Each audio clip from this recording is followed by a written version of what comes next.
Social মিডিয়ায় কুণাল ঘোষ তিনি লিখছেন, আমার মনে হয় কেএমসি একটা বড় ভুল করেছে।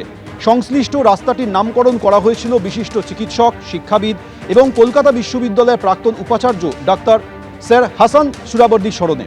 তিনি পূর্ব রেলের চিফ মেডিকেল অফিসার ছিলেন। তিনি রাজনীতিতেও যোগ দেন, বেঙ্গল লেজিসলেটিভ কাউন্সিলের সদস্য হন।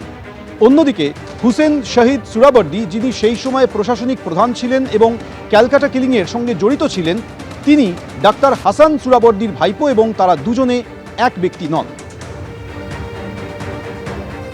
পশ্চিমবঙ্গ দিবসে সুহরাওয়ার্দী অ্যাভিনিউয়ের নাম বদল। পার্ক সার্কাস এলাকায় সুহরাওয়ার্দী অ্যাভিনিউয়ের নাম পরিবর্তন করা হলো। সুহরাওয়ার্দী অ্যাভিনিউয়ের নাম বদলে হলো গোপাল মুখার্জি রোড।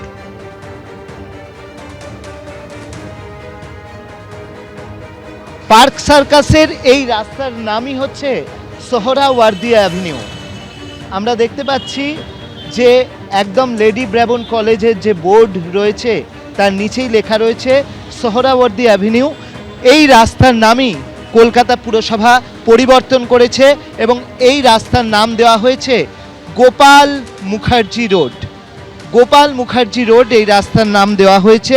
আমরা জানি যে গোপাল মুখোপাধ্যায়, সেই গোপাল মুখোপাধ্যায় তিনি কিন্তু একজন স্মরণীয় ব্যক্তি এবং সেই গোপাল মুখোপাধ্যায়ের নামেই কিন্তু এই রাস্তার নামকরণ করা হয়েছে গোপাল মুখার্জি রোড এবং এটা ঘোষণা করা হয়েছে পশ্চিমবঙ্গ দিবসের দিনই। ক্যামেরায় তরুণ বিশ্বাসের সঙ্গে অর্ণব মুখোপাধ্যায়, এবিপি আনন্দ, কলকাতা। এই নিয়ে মুখ্যমন্ত্রী শুভেন্দু অধিকারী সমাজ মাধ্যমে একটি পোস্ট করেছেন। সেই পোস্টে মুখ্যমন্ত্রী শুভেন্দু অধিকারী লিখছেন, গতকাল পশ্চিমবঙ্গ দিবসে কলকাতা পুরসভা যে ঐতিহাসিক সিদ্ধান্ত গ্রহণ করেছে আমি তার প্রশংসা করি। এই সিদ্ধান্ত একটি ঐতিহাসিক ভুল সংশোধনে গুরুত্বপূর্ণ ভূমিকা পালন করবে। সুহরাওয়ার্দী অ্যাভিনিউয়ের নাম এখন থেকে গোপাল মুখার্জি রোড হবে।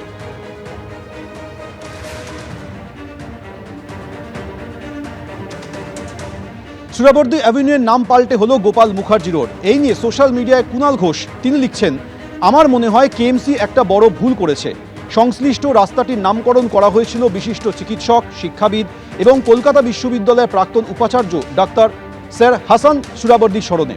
তিনি পূর্ব রেলের চিফ মেডিকেল অফিসার ছিলেন। তিনি রাজনীতিতেও যোগ দেন, বেঙ্গল লেজিসলেটিভ কাউন্সিলের সদস্য হন।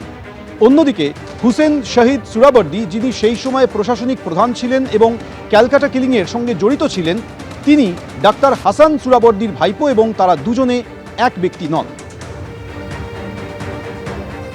এবিপি আনন্দ, এগিয়ে থাকে, এগিয়ে রাখে।